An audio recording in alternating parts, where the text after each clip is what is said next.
ज्यांच्याकडे कुठल्याही प्रकारचं नेतृत्व नाही, कार्यक्रम नाही, दिशा नाही, अशा दिशाहीन लोकांच्या विरोधात ही लढाई आहे आणि निश्चित ही लढाई मी जिंकणार आहे। महायुतीकडून हेमंत पाटील यांना अखेर उमेदवारी काल जाहीर करण्यात आली आहे। त्यांच्या निवासस्थानी त्यांचं सत्कार केला जातोय, स्वागत केलं जातं। आपल्यासोबत बोलण्यासाठी स्वतः हेमंत पाटील आहेत। भाऊ, दुसऱ्यांदा पक्षानं तुमच्यावर विश्वास दाखवलेला आहे, कसं बघता? उमेदवारी मिळाली, काय पहिली प्रतिक्रिया?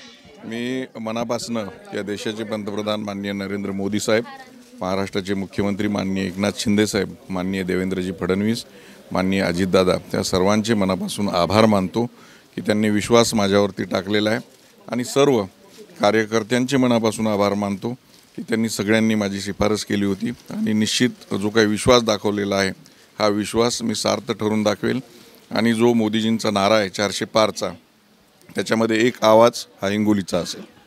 मुख्यमंत्री एकनाथ शिंदेंची काल तुम्ही भेट घेतली, काय उपदेश दिला त्यांनी उमेदवारी मिळाल्यानंतर तुम्हाला? माननीय एकनाथ शिंदे साहेब स्वतः हिंगोलीमध्ये येणार आहेत, 2 सभा त्यांच्या होणार आहेत आणि मोठ्या ताकदीनं सर्वच आमची जी शिवसेनेची टीम आहे ती उतरणार आहे आणि ही जागा जिंकून आणायची हाच संदेश आदेश माननीय एकनाथ शिंदे साहेबांनी दिलेला आहे। त्याचबरोबर फडणवीस साहेबांची सुद्धा भेट घेतलेली आहे आणि मोठ्या सभा, मोठ्या नेत्यांच्या माननीय नरेंद्र मोदी साहेब किंवा माननीय योगी साहेबांच्या सभा आमच्या हिंगोली लोकसभा मतदारसंघात होणार आहेत। हिंगोलीच्या या जागेवर भाजपनं सुद्धा दावा केला होता, तुम्हाला उमेदवारी मिळाल्यानंतर भाजपच्या नेत्यांशी, पक्षश्रेष्ठींशी काय बोलणं झालं का तुमचं? माझं सर्व आमदारांशी बोलणं झालेलं आहे, सर्व आमदारसुद्धा सहभागी झालेले आहेत। आपण बघताय की उमरखेडला स्वतः आमदार नामदेवराव ससाणे होते, किनवटला भीमराव केराम साहेब होते आणि काल माझी तानाजीराव मुटकुळे साहेबांची सुद्धा मुंबईमध्ये भेट झालेली आहे आणि सर्वजण आजपासूनच कामाला लागलेले आहेत। हिंगोली जिल्हा शिवसेनेचा बालेकिल्ला आहे, तुमचे प्रतिस्पर्धी उद्धव ठाकरे यांच्या शिवसेनेचे नागेश पाटील आष्टीकर हे आहेत। लढाई कशी असणार आहे ही आणि कसं बघता या लढाईकडे?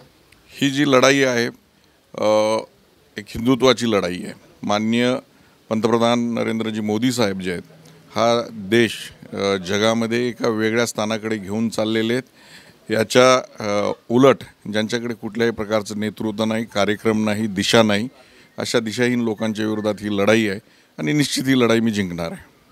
तर हे होते महायुतीचे उमेदवार हेमंत पाटील यांनी निश्चित ही लढाई मी जिंकणार आहे अशी माहिती त्यांनी माझ्याशी बोलताना दिली। कॅमेरापर्सन आकाश माधव दिपके, एबीपी माझा, हिंगोली। एबीपी माझा, उघडा डोळे बघा नीट।